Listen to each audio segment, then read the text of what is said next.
الحمد لله وكفى وسلام على عباده الذين اصطفى أما بعد.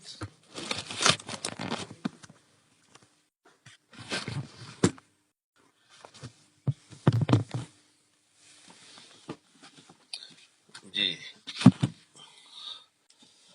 بات چل رہی تھی کامیاب مومن کون، جو اپنے نماز میں خشوع خضوع کرنے والے. خضوع پر بات چلی گئی، خشوع سے بات چل رہی ہے. خشوع کے اندر بھی دل سے جھکنا، اور دل سے جھکنے کے بارے میں بتایا کہ تین چیزیں ہیں اس کی سیڑھی. پہلے زبان سے جو الفاظ ادا کر رہے ہو اس کی طرف توجہ ہو، اور دوسرا اس کے معانی جو پڑھ رہے اس کے معانی کی طرف، اور تیسرا کہ اللہ مجھے دیکھ رہا ہے، میں اللہ کو دیکھ رہا ہوں یا اللہ مجھے دیکھ رہا ہے. اس کے علاوہ نماز کے مقدمات ہے، اس کا بھی اثر پڑتا ہے خشوع پر. اس میں فرمایا نماز کے مقدمات میں سے پہلا طہارت ہے. طہارت میں پھر استنجا، ناپاکی سے پاک ہونے کا، پھر وضو کی بات چل رہی تھی، پھر وضو سے گناہ دھل جاتے ہیں، پھر وضو کے بعد کی دعا بتائی گئی. یہ سب تھا. وضو کے بعد اللہم اجعلنی من التوابین واجعلنی من المتطہرین. وضو میں بات چیت کرنا. اب نماز کا تیسرا مقدمہ. پہلا مقدمہ نماز کا کیا تھا کہ پاکی حاصل کرنا استنجا سے. دوسرا مقدمہ تھا نماز اس کا وہ وضو، اور تیسرا مقدمہ جو ہے وہ تحیت الوضو. تحیت الوضو اور تحیت المسجد. نماز کا تیسرا مقدمہ یہ ہے کہ جب وضو کر کے مسجد میں آؤ تو مسجد میں جماعت سے کچھ دیر پہلے پہنچ جاؤ، اور تحیت المسجد اور تحیت الوضو کی نیت سے 2 رکعت ادا کرو. 2 رکعت اس میں دونوں نیت کر لو. یہ 2 رکعت واجب یا سنت موقدہ نہیں ہے، لیکن بڑی فضیلت والی ہے. حدیث شریف میں آتا ہے کہ ایک مرتبہ حضور اقدس صلی اللہ علیہ وسلم نے حضرت بلال رضی اللہ عنہ سے فرمایا کہ بلال، جب میں معراج پر گیا اور وہاں اللہ تعالی نے مجھے جنت کی سیر کرائی تو میں نے تمہارے قدموں کی چاپ یعنی آہٹ اپنے سے آگے سنی، جیسے کوئی بادشاہ سے آگے کوئی باڈی گارڈ چلا کرتا ہے. یہ بتاؤ کہ تمہارا کون سا عمل ہے، یہ بتاؤ کہ تمہارا کون سا عمل ہے جو تم خاص طور پر کرتے ہو، جس کی وجہ سے اللہ تعالیٰ نے تمہیں مقام بخشا کہ جنت میں تمہیں میرا باڈی گارڈ بنا دیا.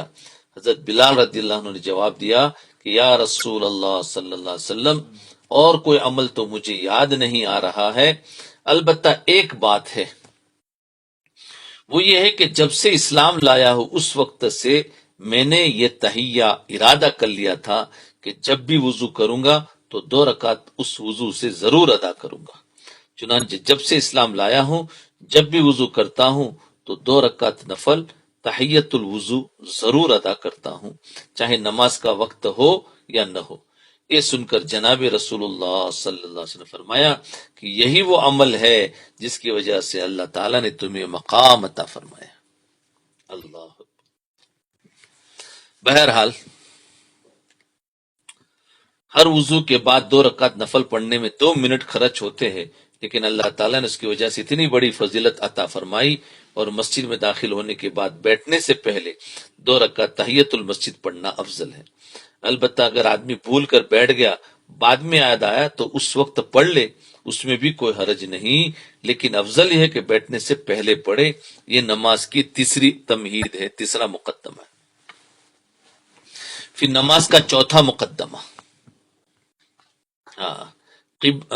قبلیہ سنتیں.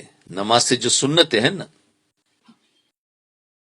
جی، عورتیں وہ تحیت الوضو پڑھ سکتی ہے، ان کی مسجد نہیں ہے تو تحیت الوضو پڑھے، باقی تو سب وہی ہے. ابھی نماز سے پہلے کی سنتیں جو ہے قبلیہ سنتیں. تو نماز کا چوتھا مقدمہ یہ ہے کہ ہر فرض نماز سے پہلے کچھ رکعتیں سنت موقدہ یا غیر موقدہ رکھی گئی. مثلا فجر سے پہلے 2 رکعتیں، ظہر سے پہلے 4 رکعتیں، سنت موقدہ ہے، عصر سے پہلے اور عشاء سے پہلے 4 رکعت سنت غیر موقدہ رکھی گئی ہے۔ مغرب کی نماز کو چونکہ جلد پڑھنے کا حکم ہے، اس لیے مغرب سے پہلے 2 رکعت پڑھنے کی اتنی فضیلت نہیں ہے، لیکن بعض روایت میں اس وقت بھی 2 رکعتیں ثابت ہے۔ لہذا فرض نماز سے پہلے جو نمازیں پڑھی جا رہی ہے وہ تیسری تمہید ہے، چوتھی۔ جی اللہ اکبر۔ چاروں مقدمات پر علم کے بعد خشوع کا حصول، تو 4 مقدمہ ہو گئے، ایک تو طہارت، دوسرا وضو، تیسرا تحیت وضو تحیت المسجد، اور چوتھا ہے سنت نماز سے پہلے۔ ان چاروں مقدمات سے گزرنے کے بعد جب فرض نماز میں شامل ہوگا تو اس کو وہ شکایت پیش نہیں آئے گی جو عام طور پر لوگوں کو پیش آتی ہے کہ جب ہم نماز کے لیے کھڑے ہوتے ہیں تو ہمارا دل کہیں ہوتا ہے اور دماغ کہیں ہوتا ہے اور حواس باختہ حالت میں نماز ادا ہوتی ہے۔ اذان اور فرض نماز کے درمیان جو 15 یا زیادہ وقت وقفہ رکھا جاتا ہے، وہ وقفہ اس لیے رکھا جاتا ہے تاکہ اس وقفے کے دوران انسان یہ تمہیدات پوری کرے، آرام سے طہارت حاصل کرے، وضو کرے۔ 15 منٹ اس لیے رکھا ہے، ہم سوچتا بھی 15 منٹ باقی ہے جائیں گے آرام سے، تو انہیں یہ تیاری کے لیے رکھا ہے۔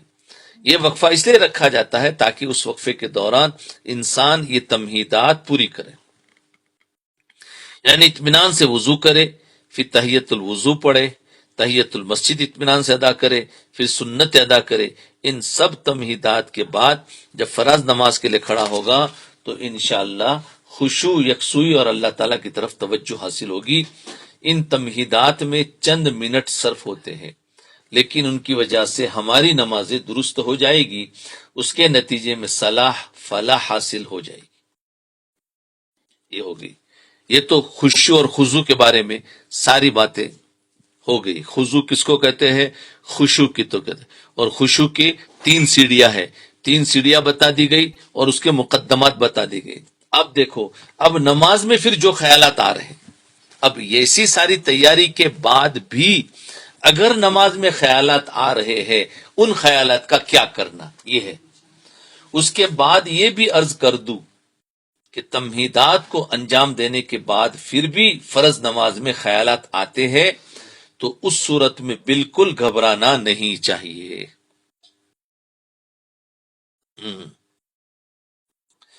گھبرانا نہیں، اگر وہ خیالات غیر اختیاری طور پر آ رہے ہیں تو اللہ تعالیٰ کے یہاں معاف ہے۔ بعض لوگ ان خیالات کی وجہ سے اس نماز کی ناقدری کرنا شروع کر دیتے، چنانچہ بہت سے لوگ یہ کہتے ہیں کہ ہماری نماز کیا ہے، ہم تو ٹکریں مارتے ہیں۔ کیا کہتے ہیں؟ ہم تو ہماری نماز کیا، ہم تو ٹکریں مارتے۔ بہت سے لوگ یہ کہتے ہیں ہماری نماز بالکل بیکار ہے، اس لیے کہ اس میں تو خیالات بہت آتے ہیں اور خشوع بالکل نہیں ہوتا۔ یہ بہت سے لوگوں کی زبانوں پر ہوتا ہے۔ تو یاد رکھو، یہ سب ناقدری کی باتیں ہیں، یہ سب ناقدری کی باتیں ہیں، اور اللہ تعالیٰ کو یہ باتیں پسند نہیں۔ ارے میاں، یہ تو دیکھو کہ اللہ تعالیٰ کے فضل و کرم سے نماز پڑھنے کی توفیق تو ہوئی۔ ارے میاں، یہ تو دیکھو کہ اللہ تعالیٰ کے فضل و کرم سے نماز پڑھنے کی تو توفیق ہوئی، بارگاہ الہی میں سجدہ کرنے کی توفیق تو ملی۔ پہلے اس توفیق اور نعمت پر شکر ادا کرو کہ ان کے دربار میں آ کر نماز ادا کر لی۔ نہ جانے کتنے لوگ ہیں جو اس نعمت سے محروم ہیں۔ اگر ہم بھی محروم ہو گئے ہوتے تو کتنی بڑی محرومی کی بات تھی، کتنی بڑی محرومیت کی بات ہوتی۔ اللہ تعالیٰ نے حاضری کی جو توفیق عطا فرمائی، یہ کوئی معمولی نعمت نہیں۔ قبول ہو کہ نہ ہو پھر بھی ایک نعمت ہے، قبول ہو کہ نہ ہو پھر بھی ایک نعمت ہے، وہ سجدہ جس کو تیرے آستا سے نسبت ہے۔ یعنی خدا کے در سے، خدا کے چوکھٹ سے، وہ سجدہ جس کو تیرے آستا سے نسبت ہے، قبول ہو کہ نہ ہو پھر بھی ایک نعمت ہے، وہ سجدہ جس کو تیرے آستا سے نسبت ہے۔ تیرے آستانے پر سر ٹیکنے کا ایک ظاہری موقع جو مل گیا نا اللہ کے سامنے، سر جھکانے کا جو ایک موقع مل گیا یہ بھی بہت بڑی نعمت ہے، لہذا اس پر شکر ادا کرو۔ البتہ اپنی طرف سے جو کوتاہی ہوئی ہے اور خشوع حاصل نہیں ہوا، خیالت آتے رہے، اس پر استغفار کرو۔ اس لیے ناقدری بھی نہیں کرنی اور فخر بھی نہیں کرنا۔ یاد رکھو، ناقدری اس لیے نہیں کرنی ہے کہ ہمارے اندر خامیاں ہیں، کوتاہیاں ہے، اس کو درست کرنے کی کوشش کرے، اور تکبر نہیں کرنا ہے کہ ہاں میں تو سیکھ گیا، تو اس کے درمیان میں چلنا ہے۔ پھر جب نماز پڑھ لی، چلو ابھی تک تو ہم نے نماز پڑھ رہے تھے نا، خشوع اور حضور اس میں خیالات بھی آئے تو اس کا بھی جواب۔ اب نماز پڑھ لی تو کیا کرنا ہے؟ حضرت صدیق اکبر رضی اللہ عنہ فرماتے ہیں کہ انسان ہر نماز کے بعد 2 کام کر لے۔ اب نماز پڑھ لیا نا، تو اب کیا کرنا ہے وہ بھی سن لو۔ ہر فرض نماز کے بعد 2 کام کر لے، ایک یہ کہ الحمدللہ کہے، اور دوسرا استغفر اللہ کہے۔ الحمدللہ کیوں؟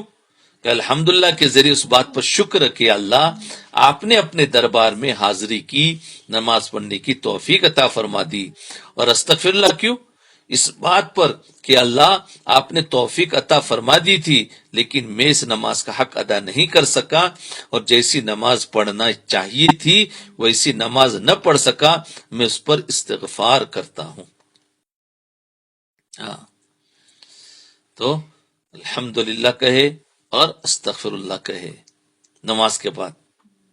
جی، حدیث میں آتا ہے کہ حضور اقدس صلی اللہ علیہ وسلم ہر نماز کے سلام پھیرنے کے بعد 3 مرتبہ استغفر اللہ استغفر اللہ استغفر اللہ پڑھا کرتے تھے۔ حالانکہ نماز پڑھی ہے، کوئی گناہ نہیں کیا، حالانکہ بھائی گناہ پر استغفار ہوتا ہے، اور یہاں تو نماز پڑھی ہے اور نماز پر کر رہے 3 مرتبہ استغفر اللہ۔ یہ سنت ہے، تو کیوں؟ حالانکہ نماز پڑھی، کوئی گناہ نہیں، لیکن اس بات پر استغفار کیا کرتے تھے کہ اللہ جیسی نماز آپ کی شان پڑھنی چاہیے تھی ویسی نماز ہم نے نہیں پڑھی، اس پر استغفار۔ اور الحمدللہ کیوں؟ اللہ اکبر کہتے ہیں، کیوں؟ کہ اس لیے کہ آپ نے مجھے توفیق دی، تو اس پر شکر میں الحمدللہ یا اللہ اکبر کہتے ہیں، اور جیسی ادا کرنا چاہیے ویسی نہیں کی، اس لیے استغفار کرتے ہیں، اس وجہ سے استغفار کرتے ہیں۔ تو بہرحال اس نماز کی ناقدری بھی نہ کرو اور خود پسندی اور عجب میں بھی مبتلا نہ ہو۔ اللہ تعالیٰ نے جو توفیق دی ہے اس پر شکر ادا کرو، اور جو کوتاہی ہوئی ہے اس تک استغفار کرو، اور اپنی طاقت کی حد تک اس نماز کو بہتر سے بہتر بنانے کی فکر جاری رکھو، اور ساری عمر ایسا کرتے ہو تو امید ہے کہ اللہ تعالیٰ اپنی رحمت سے قبول فرما لیں گے۔ اللہ تعالیٰ اپنے فضل سے اس پر عمل کرنے کی توفیق عطا فرمائے۔ جی،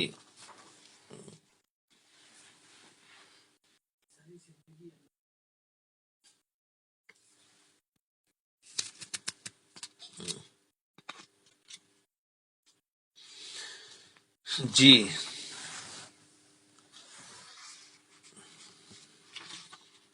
تو فرما سلام پھیرنے کا طریقہ یہ رہ گیا تھا۔ جب سلام پھیرے تو سلام پھیرنے کا صحیح طریقہ یہ ہے کہ جب دائیں طرف سلام پھیرے تو پوری گردن دائیں طرف موڑ لی جائے۔ جب سلام پھیرے تو پوری گردن دائیں طرف موڑ لی جائے، اور اپنے کندھوں کی طرف نظر کی جائے۔ ذرا موڑو، سب سلام پھیرو ذرا، اور گردن کو موڑو ذرا، پورا کندھے کی طرف لے جاؤ، تو دیکھو ہماری نسیں تھوڑی ٹائٹ ہوگی، کیونکہ ہماری عادتیں نہیں ہیں۔ اور زیادہ، یہاں تک کہ ہمارا یہ رخسار جو ہے وہ پیچھے کی صف والے دیکھ لے، اتنا گردن کو موڑنا ہے۔ موڑ لیا، پھر بائیں طرف اس طریقے سے، تو ذرا اور کرو تو دیکھو آپ کو گردن کی نسیں ٹائٹ ہوگی، ایسا لگے گا ابھی ٹوٹ جائے گی۔ ہاں، تو پوری گردن دائیں طرف موڑ لی جائے۔ ارے موڑی آپ نے، مشق کرو یہیں بیٹھ کر تو سمجھ میں آئے گا۔ ذرا گردن کو بیٹھے بیٹھے یوں موڑنا ہے، اور موڑو، جتنی موڑ سکے اتنے موڑو، ایسا لگے کہ نس ٹوٹ جائے گی، ٹوٹے گی نہیں، آہستہ آہستہ. ہاں، پھر اس کی مشق کرو، ایک دم سے نہیں ہوگی وہ. تو بائیں طرف سلام پھیرتے وقت پوری گردن بائیں طرف پھیر دی جائے اور بائیں کندھوں کی طرف نظر کی جائے. یہ چند چھوٹی چھوٹی باتیں ہیں، اگر ان باتوں کا خیال کر لیا جائے تو نماز سنت کے مطابق ہو جاتی ہے اور نبی کریم صلی اللہ علیہ وسلم کی سنت کی اتباع کا نور حاصل ہو جاتا ہے، اس کی برکات حاصل ہو جاتی ہے.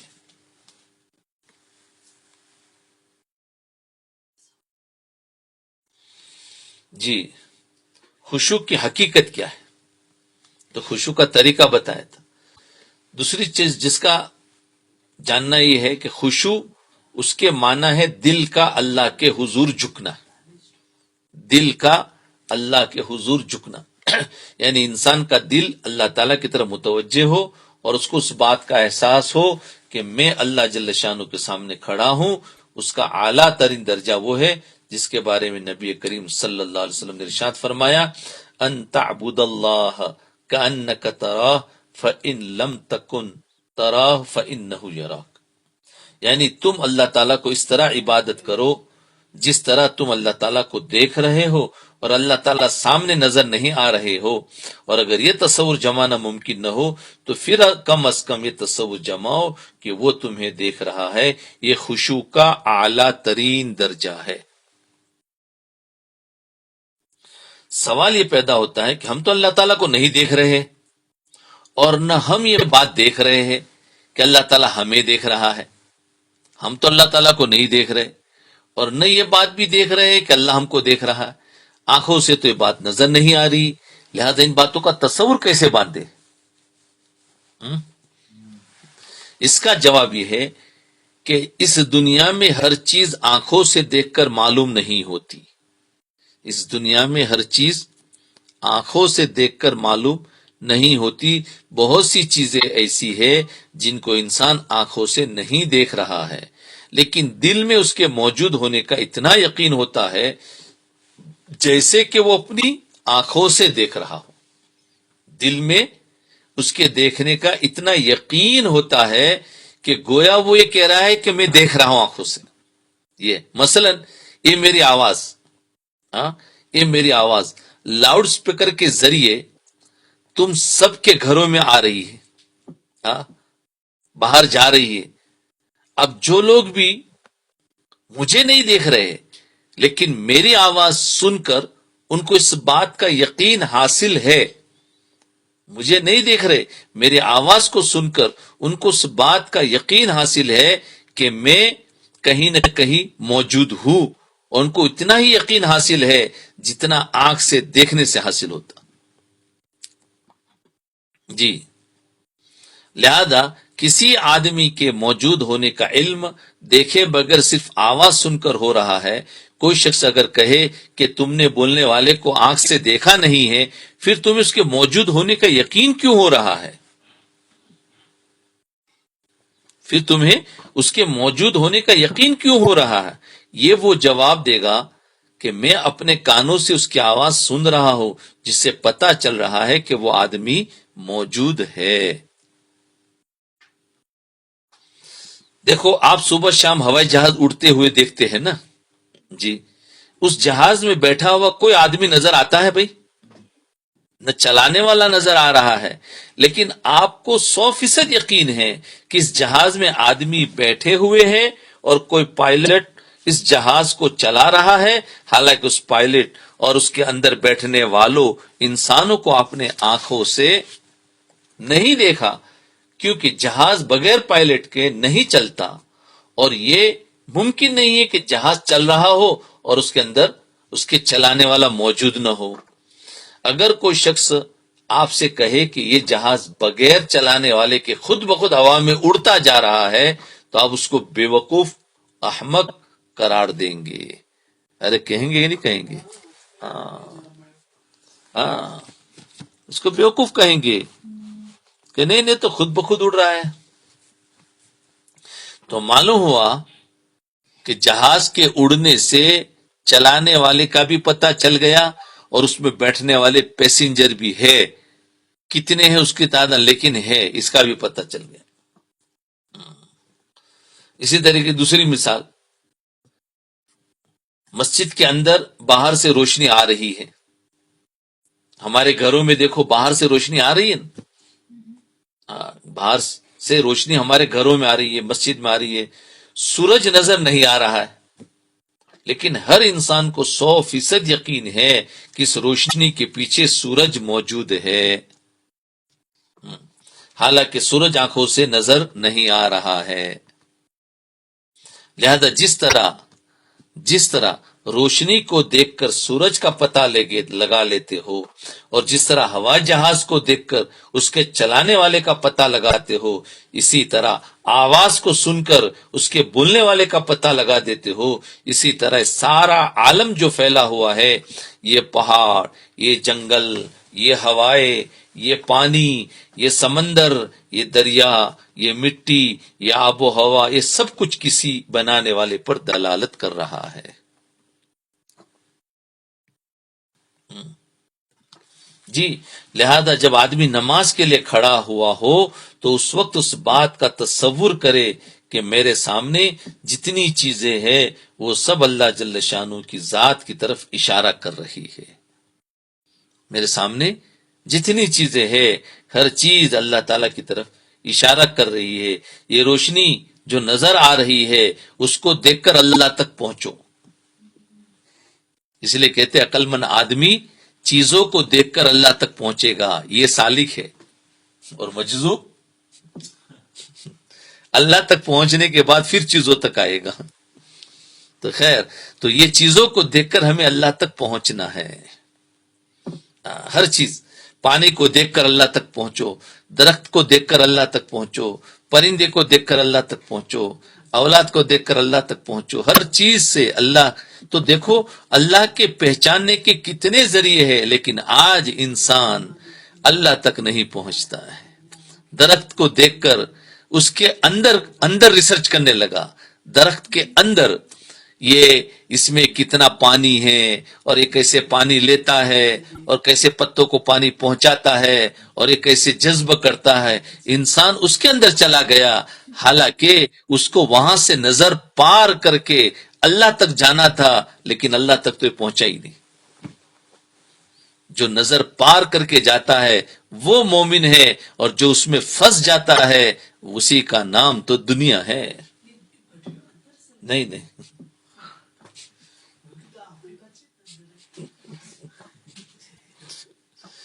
تو فرمایا جب آدمی، تو دیکھو یہ روشنی جو نظر آ رہی ہے اس کے پیچھے سورج بنے ہوئے ہیں، ہے کہ نہیں؟ تو اب سورج سے اللہ کو پہچانو، لیکن سورج کے پیچھے کون ہے؟ سورج کس نے پیدا کیا ہے، اور اس کے اندر روشنی کس نے رکھی ہے؟ اللہ نے۔ یہ سب اللہ تعالیٰ کی خالقیت اور وجود پر دلالت کر رہی ہے، ہم اس پر غور نہیں کرتے۔ تو سورج کو دیکھو تو پہلے تو یہ سوچو سورج کو کس نے پیدا کیا، سورج کے اندر روشنی کس نے ڈالی، اور سورج کو غروب کون کرتا ہے، سورج کو طلوع کون کرتا ہے، سورج کی روشنی کو تیز اور سلو کون کرتا ہے؟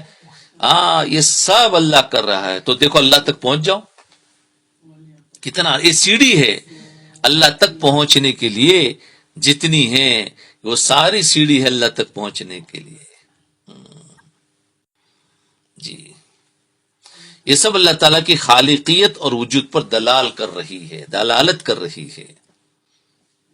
ہر گیا ہے کہ الضمیر ید وحدہ لا شریک لہ گوید، یعنی ہر وہ چیز جو زمین سے نکل رہی ہے وہ کہہ رہی ہے کہ ایک اللہ ہے اس کا بنانے والا، وحدہ لا شریک لہ گوید۔ لہذا نماز کے اندر آدمی یہ تصور باندھے کہ میں اللہ تعالیٰ کے سامنے کھڑا ہوں، تو اللہ کا یقین تو ہو گیا نا ہم سب کو، ہے ہی۔ تو اس کا جواب تھا یہ کہ سامنے کھڑا ہوں اور اللہ جل جلالہ مجھے دیکھ رہے ہیں، اور اللہ جل جلالہ کے میرے سامنے ہونے کا ایسا یقین ہے جیسے کہ اللہ تعالیٰ کو آنکھوں سے دیکھ رہا ہوں۔ اللہ کو دیکھا تو نہیں ہے، لیکن مجھے اتنا یقین ہے کہ میں گویا اللہ کو دیکھ رہا ہوں۔ اس تصور میں کھڑے ہو جاؤ، اور اگر یہ تصور نہیں باندھتے ہو تو کم سے کم اللہ تو مجھے دیکھ ہی رہا ہے، تو جتنا یقین بنے گا اتنا انسان کو یہ تصور بڑھے گا کہ اللہ کو میں دیکھ رہا ہوں. مشاہدہ جس کو کہتے ہیں نا، ایک مشاہدہ ہوتا ہے. ہاں جی، جیسا یقین جیسا اللہ تعالیٰ کو آنکھوں سے دیکھ رہا، یہ تصور جمع کر نماز پڑھا کرو. پڑھ کر دیکھو کہ کیا کیفیت ہوتی ہے. اللہ تعالیٰ ہر مسلمان کو ایک کیفیت عطا فرما دے. جی آمین. اس لیے کہ نبی کریم صلی اللہ علیہ وسلم نے فرمایا کہ اس طرح نماز پڑھو کہ گویا کہ تم اللہ کو دیکھ رہے ہو، اور اگر تم اللہ کو نہیں دیکھ رہے ہو تو وہ اللہ تمہیں دیکھ رہا ہے.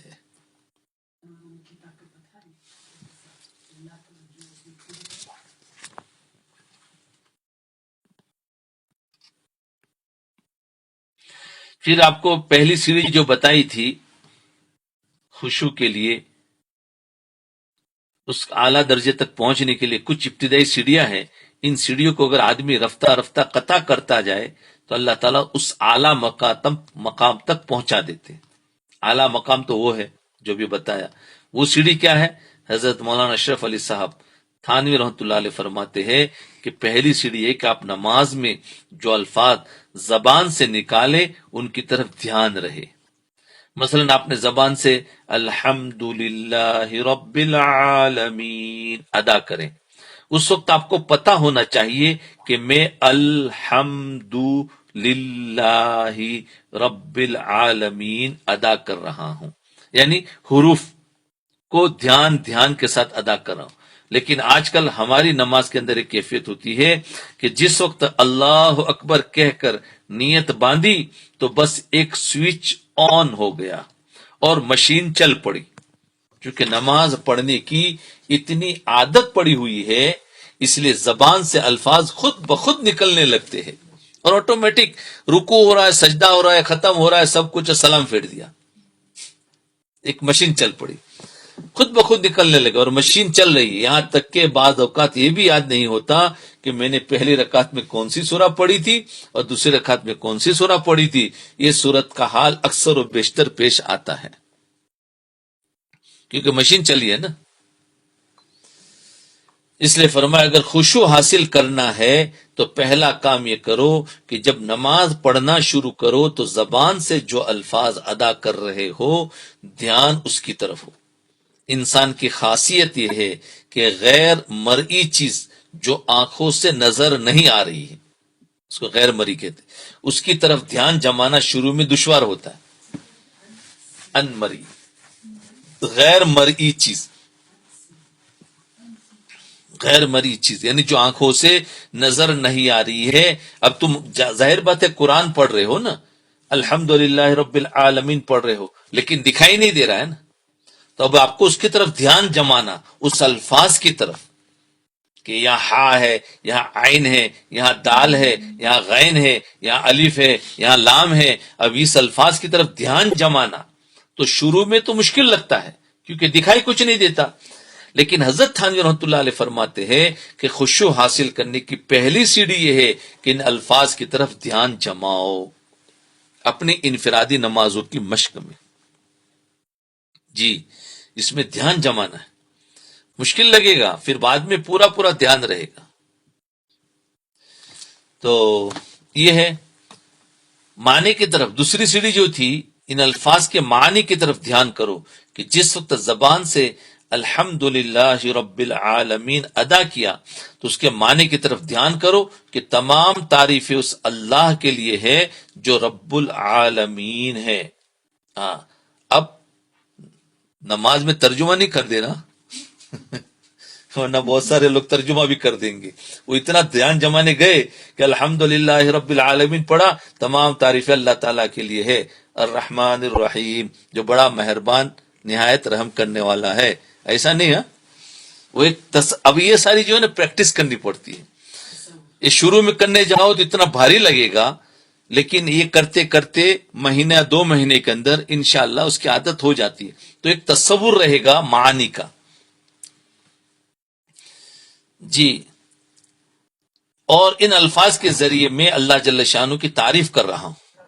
جب الرحمن الرحیم ادا کرو تو اس وقت دل میں اللہ تعالیٰ کی صفت رحمت کا تصور دل میں ہو کہ اللہ تعالیٰ رحمان بھی ہے اور رحیم بھی ہے. جس وقت مالک یوم الدین ادا کرو اس وقت دھیان کرو کہ میں اللہ جل شانہ کو قیامت کے دن کا مالک قرار دے رہا ہوں. مالک یوم الدین. جیسے اس کی مثال آپ کو سمجھا دوں، جیسے ایک پولیس کا نام لیا نا، اب بتاؤ آپ کے ذہن میں آ گیا کہ نہیں آیا؟ سب کے ذہن میں آ گیا، بغیر تصور کی ہی آ گیا، صرف الفاظ سے آ گیا. یہ کیوں آ گیا؟ کہ ہم نے اس کو اتنا سنا ہے، اس کو اتنا تصور میں لیا ہے. آرمی کا لفظ لو تو فوراً سب آ جاتا ہے کہ یہ آ گیا. تو اسی طریقے سے جب الحمد کا لفظ لوں گے تو فوراً ایک ایسا تصور، حالانکہ ہم نے کوئی پولیس کی وجہ سے اس کی وہ ڈریس اور اس کی وہ اس پر کچھ نہیں لگایا، لیکن ہمارے سامنے آ گئی اس کی طاقت اور اس کا کیا اور ڈگری اور سب کچھ آ گیا. ایسے ہی دھیان جمانا ہے کہ الحمدللہ رب العالمین الرحمن الرحیم مالک یوم الدین. تو اب وہ میں نے سمجھانے کے لیے بتایا کہ ایسا ہی جب مشق ہوگا تو ایسے ہی جب مالک یوم الدین پڑھیں گے تو آپ کے سامنے پوری اللہ تعالیٰ کی قدرت آ جائے گی کہ وہ اتنا بڑا طاقت والا ہے. الرحمن الرحیم پڑھیں گے تو اللہ کی وہ صفت آ جائے گی کہ وہ مجھے معاف کرنے والا ہے. اللہ اکبر. اب یہ اس کی مشق کرنے سے تو قیامت کے دن کا مالک قرار دے رہا ہوں. جس وقت ایاک نعبد و ایاک نستعین زبان سے ادا کرو اس وقت اس کے معنوں کو ذہن میں لائیے کہ اللہ ہم تیری ہی عبادت کرتے ہیں، تجھ ہی سے مدد چاہتے. ایاک نعبد و ایاک نستعین پڑھ رہے ہوں گے ہم الفاظ، لیکن ساتھ میں ایک تصور آ رہا ہوگا اللہ تعالیٰ کے ایاک نعبد و ایاک نستعین. ایسے ہی جیسے ہم کچھ لوگوں کے نام لو تو اس کے نام سے ہمیں فوراً کا تصور آ جاتا ہے، ویسے ہی اس کی مشق ہوگی تو ویسے ہی اللہ کی تعریف اور اللہ کی قدرت کا تصور آئے گا. یا اللہ ہم تیری ہی عبادت کرتے. اور جس وقت اہدنا الصراط المستقیم کہا اس وقت یہ معنی ذہن میں مستحضر کرے کہ میں اللہ تعالیٰ سے دعا کر رہا ہوں کیا کہ اللہ مجھے صراط مستقیم عطا فرما. اہدنا الصراط المستقیم اتنا الفاظ نکلا کہ ہمارے سامنے صراط مستقیم گویا آ گیا کہ اللہ سے میں مانگ رہا ہوں کہ مجھے سیدھے راستے کی طرف لے جا. جس وقت صراط الذین انعمت علیہم غیر المغضوب علیہم ولا الضالین کہے اس وقت معنی ذہن میں لائے کہ اللہ مجھے ان لوگوں کا راستہ دکھا دے جن پر آپ نے انعام فرمایا، اور ان لوگوں کا راستہ مجھے نہیں چاہیے جن پر آپ کا غضب ہوا اور جو گمراہ ہوئے. لہذا پہلے الفاظ کی طرف، پہلا کیا نمبر، پہلی سیڑھی الفاظ کی طرف دھیان کرے، دوسری سیڑھی پھر معنی کی طرف دھیان کرے. بہرحال اپنی طرف سے نماز کے اندر اس بات کی کوشش کی جائے کہ دھیان ان چیزوں کی طرف رہے. جب ان چیزوں کی طرف دھیان رہے گا تو پھر جو ادھر ادھر کے خیالات آتے ہیں وہ انشاءاللہ ختم ہو جائیں گے. لیکن مشکل یہ ہے کہ ہماری زندگی بہت فاسٹ ہو گئی ہے. اب اتنا وقت کدھر ہے کہ ہم اتنا دھیان الفاظ کی طرف رکھیں؟ اتنا وقت ہی نہیں ہے. اور پھر اوپر سے کہتے ہیں اس کے معنی کی طرف، معنی تو خود بخود آ جائیں گے، لیکن الفاظ کی طرف دھیان رکھا تو معنی تو تصور میں آتے آتے آ جائیں گے، لیکن اتنا ٹائم نہیں ہے. بھئی ہم تو پیدا ہی ہوئے اسی کے لیے، تو اور اس کے لیے ٹائم نہیں ہے. بھائی بتاؤ ہمیں بنایا تھا کیوں؟ اپنی عبادت کے لیے بنایا، اور آج اس کی عبادت کے لیے ٹائم نہیں ہے اور باقی سب کام کر رہے ہیں. اس کی عبادت میں سب سے اہم عبادت تھی نماز، اور نماز میں بولے اس طریقے سے کہیں گے تو میرے کو تو 2 رکعت میں 5 منٹ نکل جائیں گے. نکلنے دو، 5 منٹ نکل رہے ہیں نا، 5 گھنٹے تو نہیں جا رہے. حالانکہ اس نے تمہیں 24 گھنٹہ دیا ہے، اور کس کے لیے دیا؟ اپنے لیے دیا ہے. تو تم اس میں سے 5 منٹ نہیں دے سکتے. تو یہ ہے کہ ہمیں آ جائے گا دھیان. اس لیے وہ نہ سوچے کہ ہمارے پاس ٹائم نہیں ہے. اپنے آپ کو نماز اطمینان سے، اللہ سب سے پہلے مجھے توفیق عطا فرمائے، کیونکہ میں بگڑا ہوا ہوں، اس لیے میں کہہ رہا ہوں. جی پہلے الفاظ کی طرف دھیان رکھے، پھر معنی کی طرف دھیان کرے. بہرحال اپنی طرف سے نماز کے اندر اس بات کی کوشش کی جائے کہ دھیان ان چیزوں کی طرف رہے. جب ان چیزوں کی طرف دھیان رہے گا تو پھر جو ادھر ادھر کے خیالات آتے ہیں وہ انشاءاللہ ختم ہو جائیں گے. پھر یہ بھی عرض کر دوں کہ جو دوسرے خیالات آتے ہیں اس کی بہت بڑی وجہ کیا ہوتی ہے؟ یہ ہوتی ہے کہ ہم وضو ڈھنگ سے نہیں کرتے، سنت کے مطابق نہیں کرتے، جس باختہ حالت میں ادھر ادھر باتیں کرتے وضو کر لیا. حالانکہ وضو کے آداب میں سے ہے کہ وضو کے دوران باتیں نہ کی جائے، بلکہ وضو کے دوران وہ دعائیں پڑھی جائے جو رسول اللہ صلی اللہ علیہ وسلم سے ثابت ہے. لیکن انسان کا دماغ چونکہ بھٹکتا رہتا ہے، اس لیے ان تدابیر کے اختیار کرنے کے باوجود اگر غیر اختیاری طور پر کوئی خیال آ جائے تو اس پر اللہ تعالی کی طرف سے کوئی گرفت نہیں ہے. جب دوبارہ تنبیہ ہو جائے تو پھر دوبارہ ان الفاظ کی طرف دھیان لے آئے. مثلا جس وقت الحمدللہ رب العالمین الرحمن الرحیم پڑھا اس وقت تک تو دھیان حاضر تھا، لیکن جب مالک یوم الدین پڑھا اس وقت دھیان چلا گیا غیر اختیاری طور پر اور بھٹک گیا، تو اس میں کوئی حرج نہیں. لیکن جب اہدنا الصراط المستقیم کہا اس وقت خیال آیا کہ میں تو کہیں اور بھٹک گیا تھا، اب دوبارہ دھیان کو واپس لے آؤ. جی واپس اس طرح جتنی مرتبہ بھی دھیان بھٹکے واپس آ جاؤ، یہی کام کرتے چلے جانا، یہ مجاہدے پر بھی اجر ملے گا. جی تو یہ ہے کہ ایسا کبھی کبھی بالکل یا دھیان کے ساتھ کہ اب تو پوری 4 رکعت مجھے یا 2 رکعت پوری دھیان سے پڑھنی ہے، اور آپ نے الحمدللہ اور پوری سورہ فاتحہ پڑھی، اور اس کے بعد جو دھیان گیا سلام کے وقت پھر آتا ہے کبھی کبھی. حالانکہ الحمدللہ سورہ فاتحہ پوری پڑھی اس کے بعد جو گیا، اور کبھی کبھی تو جو رکوع تک تو تھا اور رکوع کے بعد کیا گیا دھیان گیا، سلام پھرتے وقت یاد آ گیا کہ اوہو میں نماز میں ہوں، ورنہ وہ ہوا میں اڑ رہا تھا. جی اس لیے خشوع حاصل کرنے کے لیے مشق اور محنت ہے، یہ سننے سے نہیں ہوتا ہے. مشق کرو. جی مشق کرو تو اس سے محنت کریں گے تو پھر آ جائے. یاد رکھیے اس دنیا کے اندر کوئی بھی مقصد بغیر محنت اور مشق کے حاصل نہیں ہو سکتا. جو کام بھی کرنا ہو اس کے لیے مشق کرنی پڑتی ہے. اسی طرح خشوع حاصل کرنے کے لیے کچھ محنت اور مشق کرنی پڑتی ہے. وہ مشق یہ ہے کہ انسان یہ ارادہ کر لے. کیا ارادہ کر لیں کہ جب نماز پڑھیں گے تو اپنا دھیان الفاظ کی طرف رکھیں گے جو الفاظ زبان سے ادا کر رہے ہیں، اور اگر ذہن بھٹکے گا تو دوبارہ ان الفاظ کی طرف واپس آ جائیں گے، پھر بھٹکے گا تو پھر واپس آ جائیں گے. جتنی مرتبہ بھٹکے گا اتنی مرتبہ واپس آئیں گے. جی جب اس پر عمل کروں گے تو اس کا نتیجہ یہ ہوگا کہ آج اگر ذہن 10 مرتبہ بھٹکا تھا تو آئندہ کل انشاءاللہ 8 مرتبہ بھٹکے گا. وہی مراقبے کی طرح ہے. تو مراقبہ اسی لیے کرا ہے کہ وہاں سے مشق ہوگی تو پھر نماز میں بھی دھیان رہے گا.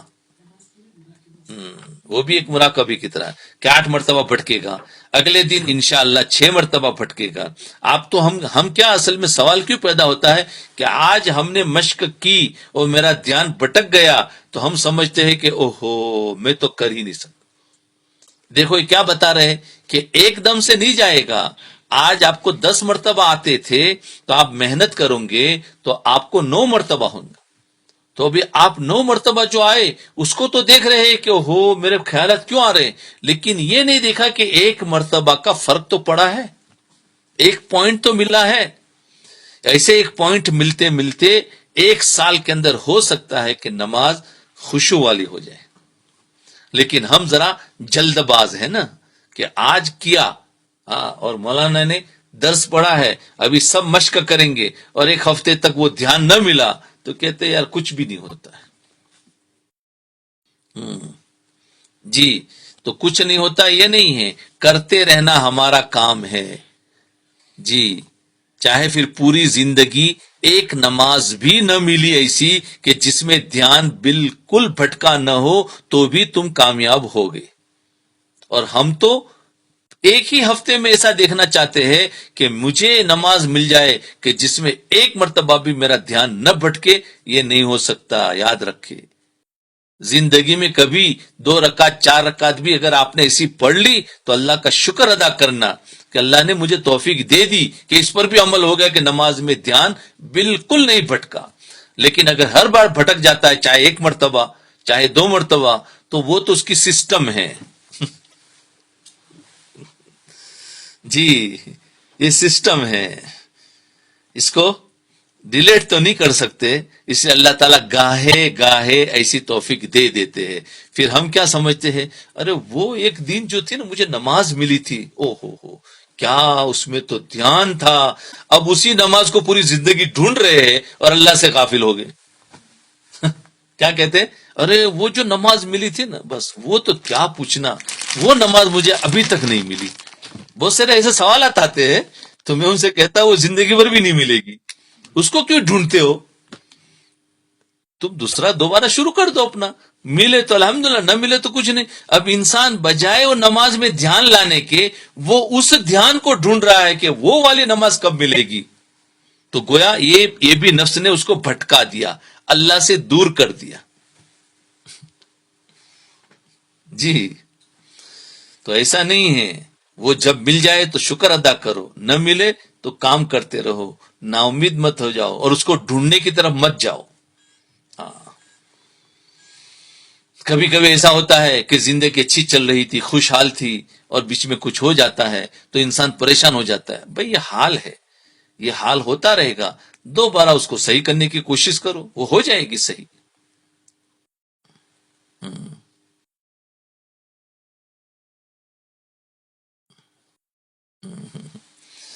جی، تو دھیان ان الفاظ کی طرف رکھے جو الفاظ زبان سے ادا کر رہے ہیں. اگر ذہن پھٹکے گا تو دوبارہ ان الفاظ کی طرف واپس آ جائے، پھر پھٹکے گا تو پھر واپس آ جائے. جتنی مرتبہ بھٹکے گا اتنی مرتبہ واپس آئیں گے. تو اس کی مشق کرتے کرتے کیا ہوگا کہ پھر کل انشاءاللہ 8 مرتبہ بھٹکے گا، اگلے دن انشاءاللہ 6 مرتبہ بھٹکے گا. اس طرح یہ تناسب انشاءاللہ کم ہوتا چلا جائے گا. بس انسان یہ سوچ کر چھوڑے نہیں کہ کام میرے بس سے باہر ہے اور میری کوشش کرنا فضول ہے، بلکہ لگا رہے، کوشش کرتا رہے. انسان ہے کہ وہ اپنے کام میں، وہ درخت نہیں کہ کھڑا رہے، پتھر نہیں کہ پڑا رہے. یہ انسان بشر ہے، اس کو چاہیے کہ اپنے رب کی عبادت کرتا رہے، اور اپنی نماز میں مشق کرتا رہے. جی، یہ پتھر نہیں کہ پڑا رہے اور درخت نہیں کہ کھڑا رہے، اس کو چاہیے کہ اپنے رب کی یاد کرتا رہے. تو جی، تو اس طرح یہ تناسب انشاءاللہ کم ہوتا چلا جائے گا. بس یہ چھوڑے نہیں کہ کام میرے بس سے باہر ہے، میری کوشش کرنا فضول ہے، بلکہ لگا رہے. اس پر میں نے بات سنائی کہ اپنے کام میں لگا رہے، کوشش کرتا رہے، ساری عمر کوشش کرتا رہے، چھوڑے نہیں. اللہ تعالیٰ کی رحمت سے ایک دن ایسا وقت آئے گا جب تمہارا زیادہ ذہن نماز ہی کی طرف، الفاظ کی طرف ہوگا. تو تھوڑے دنوں کی مشق کر کے ولی بننے کی کوشش نہ کرو. ہم تو تھوڑے دن کام کیا، ارے میں تو بن ہی نہیں سکتا، اور سب لوگ بن گئے، میں نہیں بن رہا. پتہ نہیں کیا کیا سوالات کرتے رہتے ہیں. ذرا وہ جلد باز ہوتے. تیسری سیڑھی جو اللہ کا دھیان تھا، جب یہ بات حاصل ہو جائے تو اس کے بعد تیسری سیڑھی پر قدم رکھنا ہے. وہ تیسری سیڑھی یہ ہے کہ نماز کے اندر اس بات کا دھیان ہو کہ میں اللہ تعالیٰ کے سامنے کھڑا ہوں. اور جب یہ دھیان حاصل ہو جائے گا تو بس مقصد حاصل ہے انشاءاللہ. یہ ہے خلاصہ خشوع حاصل کرنے کا، جس کی طرف قرآن کریم نے اس آیت میں ارشاد فرمایا، قد افلح المؤمنون الذین هم فی صلاتهم خاشعون. یہ پوری اس آیت کا پوری تفصیلی بات قرآن کی باتوں سے اور حدیث سے ساری باتیں آ گئی کہ کس طریقے سے نماز ہے.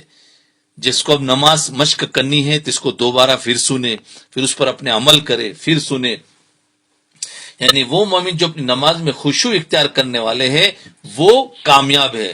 اس لیے ہماری اس کا عنوان کیا رکھا ہے؟ کون مومن کامیاب ہے؟ کون سا مومن کامیاب ہے؟ کامیاب مومن کون ہے یہ رکھا ہے. کامیاب مومن کون ہے تو یہ بتا. وہ فلاح یافتہ ہے، ہم نے ان کو دنیا اور آخرت میں فلاح دے دی ہے. اللہ تعالیٰ اپنے فضل و کرم سے، اپنی رحمت سے ہم سب کو اس پر عمل کرنے کی توفیق عطا فرمائے اور ہماری نمازوں میں خشوع پیدا فرما دے. اللہ تعالیٰ ہمارے دھیان کو مستجمع فرما دے اور نبی کریم صلی اللہ علیہ وسلم کی سنت کے مطابق نماز پڑھنے کی توفیق عطا فرمائے. یہ نماز پر باتیں ہوئی جس سے بہت تفصیل سے ساری باتیں آ گئی انشاءاللہ. اس کے بعد دوسری آیت تھی والذین هم عن اللغو معرضون. انشاءاللہ اس پر کل بات کریں گے.